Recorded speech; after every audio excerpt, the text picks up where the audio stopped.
Hello à tous, j'espère que vous allez bien. Aujourd'hui, on se retrouve dans une nouvelle vidéo avis lecture.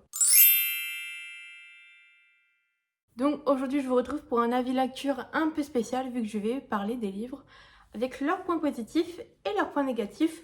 Je me suis dit que ça pourrait changer un petit peu de d'habitude avec des avis un peu classiques.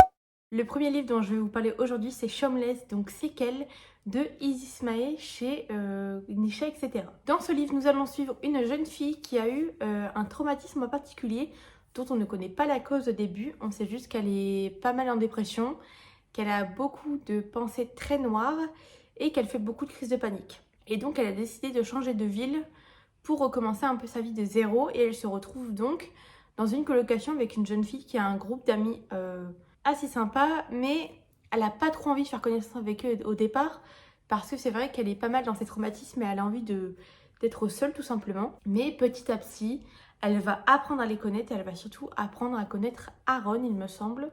Je vous mettrai ici si c'est pas son prénom. Et petit à petit, on va découvrir qu'est-ce qui lie Lizzie à Aaron et quels sont ses traumatismes et tout ce qui va avec. Mon résumé est approximatif, je vous mettrai en barre d'infos un lien pour aller voir le résumé sur Amazon si vous le souhaitez, parce que clairement c'était pas très clair, mais c'est comme ça que je l'explique. Pour les points positifs de ce roman, c'est que c'est un premier roman de l'autrice et qu'il est franchement bien écrit, j'ai bien aimé. Les persos sont super bien développés et sont carrément attachants. On y parle à l'intérieur de sujets quand même super importants vu qu'on y parle de traumatisme et de plein de choses dans le genre, de famille, d'amitié, d'aller chez le psychologue et encore d'autres choses que je vous laisserai découvrir si vous souhaitez le lire. Et je trouve qu'il y a pas mal de petits éléments originaux qui font que ce livre sort un peu du schéma classique des livres qu'on a l'habitude de lire. Donc c'est pas des gros trucs, mais c'est quand même des petites choses qui font que je trouve le rendre encore plus sympa. Le point négatif de ce roman, c'est que personnellement j'ai mis du temps à rentrer dans l'histoire, mais vraiment pas mal de temps. Il m'a fallu, je pense, au moins 200 pages avant de me sentir, pas intéressée, mais de me sentir dans l'histoire tout simplement et d'avoir un réel intérêt pour les personnages. Donc c'est pour moi le seul point négatif qu'il y a parce qu'en soi, le roman est très bien écrit, même si ça sent que c'est pas le 20e roman de l'auteur, ce n'est pas dérangeant, au contraire.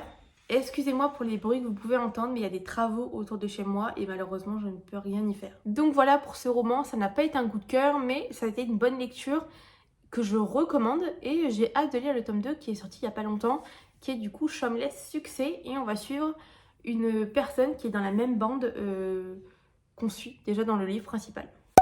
On passe maintenant à Troublemaker de Alfreda Henry chez Hugonot Romance, à ne pas confondre avec un autre livre qui s'appelle Troublemaker qui est sorti à peu près en même temps. Ce n'est pas le noir, c'est cette couverture-ci. Donc ça a été pour moi un coup de cœur quand même ce livre, ça a été une excellente lecture, j'ai adoré me plonger dedans. Il y a énormément de points positifs et qu'un seul sujet négatif. Et encore, c'est pas réellement un sujet négatif selon moi, mais je mets quand même pour vous prévenir. Donc on va suivre une jeune femme dès les premiers chapitres qui rentre chez elle et elle découvre la porte de son voisin ouverte avec des traînées de sang dans tout le salon, la salle et tout le tralala. Et elle va découvrir un homme allongé par terre, il me semble, agonisant, avec son chat à côté de lui qui va très bien. Le chat va très bien, c'est le principal. Et donc, elle décide de le soigner parce que son métier à elle, c'est être soignante en hôpital psychiatrique, je crois. Bref, elle s'occupe des gens qui sont internés. Et elle se sent un peu obligée de sauver cet homme. Elle le sauve et il va en découler beaucoup de choses qui sont, selon moi, très intéressantes. On passe tout de suite aux points positifs qui sont qu'il y a une super intrigue et énormément de suspense. On ne s'attend pas forcément à ce qui va s'y passer. C'est quand même un peu dark et c'est le seul point négatif que j'ai à vous donner parce que personnellement ça ne m'a pas dérangé vu qu'il n'y avait pas le côté dark que moi je n'aime pas. Bref, il faudrait que je vous fasse une vidéo par rapport à ça d'ailleurs, je pense. On a ensuite la romance qui est slow burn et selon moi c'est un point qui est très positif parce que autant parfois j'aime que ça aille vite, autant j'aime bien qu'on traîne la romance dans le long, qu'on voit que les personnages se tournent réellement autour et qu'on mette du temps à avoir un simple contact ou un simple bisou ou le début de la romance en fait. Ne vous attendez pas à ce qu'il se galoche à la deuxième page, ça n'arrivera pas, ça arrivera un petit peu plus loin quand même. Et ensuite, second point, c'est que les personnages sont magnifiquement bien construits. On apprend réellement à les connaître, on saisit petit à petit leur personnalité, leur manière de fonctionner et pourquoi elles réagissent comme ça et qu'est-ce qui font que ils pensent ci ou ça. Et moi j'ai trouvé ça vraiment cool parce que pour le coup les personnages sont vraiment super attachants. En plus de ça, c'est un roman qui se lit super rapidement et il se passe tellement de choses dedans qu'on ne s'ennuie pas. C'est-à-dire qu'à chaque chapitre il y a un nouveau cliffhanger, il y a une nouvelle information qui fait qu'on a envie de connaître la suite et de lire jusqu'à la fin le livre en le dévorant tout simplement. Et donc le seul point négatif que je pourrais y trouver, c'est que parfois c'est un peu dark, mais selon moi ce n'est pas gênant. Maintenant je vous invite quand même à aller vérifier avant vos lectures les trigger warnings ou les sujets qui peuvent être dans les livres pour pas que ça vous heurte tout simplement. Je sais qu'il y a un spin-off de Troublemaker qui est sorti qui s'appelle Heartbreaker il me semble, mais je vais attendre de pouvoir le trouver en e-book ou alors en poche quand il sortira l'année prochaine pour le lire. On passe ensuite à une duologie qui a été un réel coup de cœur pour moi et c'est Russian Mafia et Italian Mafia, donc de Emma Bardio chez la maison d'édition Ito. Dedans, on va principalement y suivre Sergei et Mirko qui sont les enfants de parrains de la mafia, donc notamment de la mafia de Camorra il me semble. La Camorra est donc la mafia du père de Sergei, donc il est le dirigeant et Mirko est le fils du meilleur ami du parrain de la Camorra, bref. En voulant tenter de détruire la Bratva, qui est une mafia russe, le père de Sergei et le père de Mirko vont décider dès leur plus jeune âge de les entraîner et de faire en sorte qu'ils puissent infiltrer la Bratva pour tuer les dirigeants et toutes les personnes qui pourraient être importantes pour la faire descendre et récupérer leur part de marché et faire grossir leur propre mafia qui est la Camorra. Donc on va suivre Sergei et Mirko dans la Bratva, voir ce qui peut se passer, ce qui leur arrive, comment ils arrivent à monter les échelons jusqu'à être amis avec les dirigeants. Et ce que j'ai beaucoup aimé dedans, c'est qu'on a un multi-point de vue. Bref, je vous donne tout de suite les points positifs de ces livres. Premier point positif, c'est que ce sont 2 tomes de folie. On ne s'ennuie pas, il y a toujours des informations et des nouvelles choses. Il y a toujours des rebondissements tous les chapitres. Et ce sont des rebondissements de qualité auxquels on ne s'attend pas forcément. Alors, il y en a certains, je peux comprendre que ce soit un peu... on s'y attende, mais pas pour tout. Je suis désolée, il se passe tellement de choses dans ces livres que c'est impossible que que vous trouviez tout. Ensuite, du fait que les livres soient quand même assez gros et qu'il y ait beaucoup de pages et qu'on ait différents points de vue, et c'est un gros point positif, les multi-points de vue, parce qu'on voit les points de vue de Mirko et de Sergei, mais on voit également les points de vue de Vitaly, de Varlam. On a vraiment un multi-point de vue qui fait qu'on a l'impression de tout connaître et d'avoir une vue d'ensemble de tous les personnages. On est autant dans leur tête que dans la tête des autres et on peut également avoir leur ressenti face à leurs agissements, mais également le point de vue externe des autres. Et ça, j'ai trouvé ça fantastique. Ça amène au fait que les personnages sont vraiment super bien décrits. On apprend réellement à les connaître et ce sont des personnages qui sont magnifiquement bien construits de A à Z. C'est-à-dire qu'à la fin du livre, quand on ferme le 2e tome, on a vraiment l'impression de les connaître par cœur et on s'est attaché à eux d'une puissance telle qu'on a envie de relire les livres pour apprendre à les connaître encore plus et les redécouvrir. C'est le genre de saga, s'il y avait un 3e tome, je courrais l'acheter pour avoir plus d'informations sur eux parce que j'ai envie de tout connaître en fait. On a ensuite le fait qu'il y ait une ambiance mafia qui n'est pas, selon moi, étouffante. Et même au niveau de la relation des personnages, ce n'est pas juste l'homme est au-dessus de la femme constamment. Et il y a ce truc de méchanceté. Il y a de la méchanceté, c'est de la mafia. Ne vous attendez pas à ce qu'il y ait des bisounours partout. Au contraire, il y a des combats, il y a des armes à feu, il y a de la violence. Mais je trouve que l'univers de la mafia et l'ambiance est vraiment très bien retranscrit. C'est pas trop cliché en fait. Après, toutes les histoires de mafia sont quand même assez clichés dans le sens où la mafia, ça reste la mafia.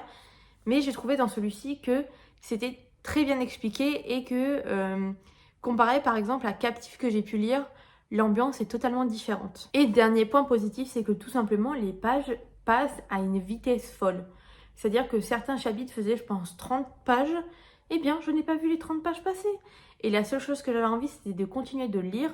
Et je pense que j'ai dû lire les deux en 2 semaines, je pense. Tout en sachant que j'avais le boulot à côté et tout ce qu'il fallait faire, profiter des gens autour de moi et tout. Mais c'est vrai que ce sont des livres que j'ai eu du mal à lâcher. Les points négatifs du coup de ce livre, même si ça a été des coups de cœur malheureusement, il n'y a pas que du positif, c'est que les noms des personnages sont parfois un peu compliqués à retenir parce qu'ils se ressemblent beaucoup. On va avoir Varlam, Vassili, Vitali. Vous voyez, c'est quand même des noms qui sont assez similaires. Et il y a énormément de personnages, ce qui fait que dans les premières pages, je pense, dans les 100-200 premières pages, on peut vite être perdu par rapport au nom des personnages parce que ça se ressemble vachement. Mais une fois qu'on a appris à les connaître et qu'on sait les différencier et que les noms sont bien ancrés dans notre tête, tout va bien. Et le deuxième point négatif qui, même si ça ne m'a pas dérangé, je pense que ça aurait été préférable si les chapitres étaient un peu moins longs parce que c'est vrai que parfois ils étaient quand même très longs. Mais voilà pour les deux seuls points négatifs qui en soi ne m'ont pas dérangé tant que ça, mais je tenais quand même à le préciser. On passe ensuite à Drive Me Insane, encore une fois de Alfred Heinway, mais cette fois-ci c'est chez Collection EH. Donc dedans, on va suivre une romance automobile, un jeune homme qui est premier dans la catégorie, je pense, de F1. Malheureusement, il a une mauvaise image médiatique, étant donné qu'il a été pris en photo en train de coucher avec une jeune femme dans sa voiture. Et on sait très bien qu'il couche avec énormément de femmes. Malheureusement, c'est très mauvais pour son image, parce que au-delà du fait qu'il soit très fort en F1, malheureusement, son nom est associé à sa... je sais même pas comment on dit, à sa maison de F1. Et ça plaît pas trop du coup à ses dirigeants et tous les gens qui sont autour de lui. Donc il lui donne le choix entre faire un sevrage de sexe et donc partir un peu en désintoxication de sexe, je sais pas si ça se dit, ou alors de trouver une fille avec qui se caser, même si c'est pour de faux, juste pour plaire entre guillemets aux médias. Et la seule personne à qui il pense, c'est une jeune fille avec qui il était ami il y a quelques années, juste avant de devenir un peu connu, et à qui il n'a jamais redonné de nouvelles. Ils avaient un lien très fort étant donné que c'est le père de cette jeune fille qui lui a permis de commencer la F1 et il se dit que ce serait une bonne idée de la retrouver tout simplement. Malheureusement, elle de ce côté, il s'est passé énormément de choses dans sa vie qui font qu'elle n'est pas très bien financièrement et plein de choses qui font qu'elle n'a pas la vie qu'elle aimerait.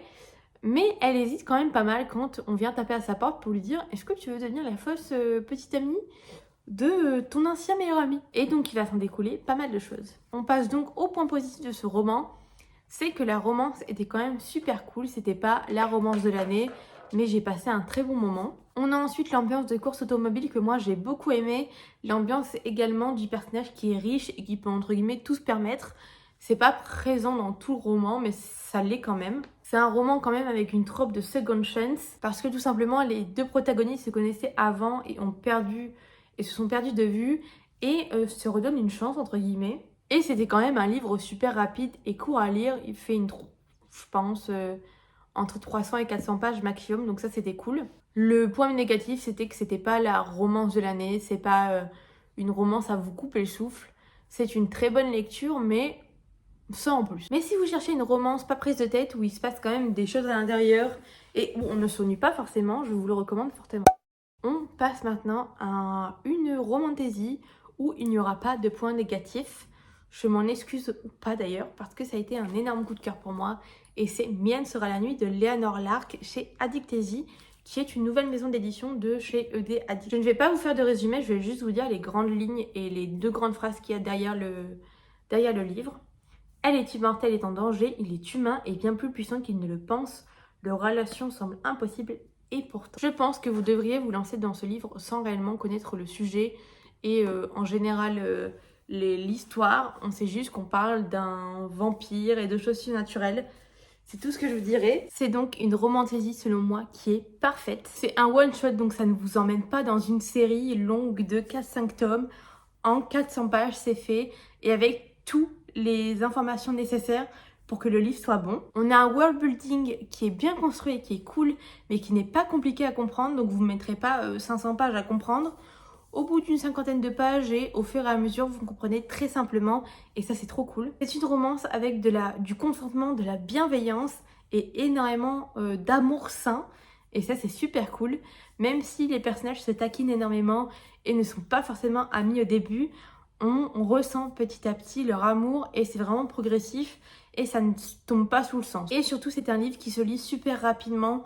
Honnêtement, je l'ai lu en 4 jours avec le boulot à côté et là je le relis pour l'annoter. Donc vous aurez une petite vidéo par rapport à ça. Donc je vous le conseille fortement, il a été pour moi un énorme coup de cœur.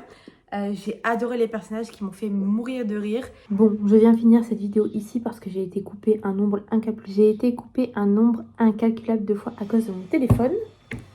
Il y a toujours les bruits dehors, ça ne change pas, pourtant je filme 2 heures plus tard, mais c'est pas grave. Du coup, juste pour finir mon avis sur ce livre et vous dire de absolument le lire parce que ça a été un gros coup de cœur pour moi, et surtout si vous débutez dans la romantasy ou la fantasy, je pense que c'est un livre parfait. Voilà donc pour cette vidéo, j'espère que celle-ci vous aura plu, même si c'était un peu chaotique de mon côté. N'hésitez pas à mettre un commentaire et à liker la vidéo si celle-ci vous a plu et à également vous abonner à la chaîne YouTube. Et je vous retrouve la semaine prochaine dans une nouvelle vidéo et je vous fais des gros bisous. À bientôt.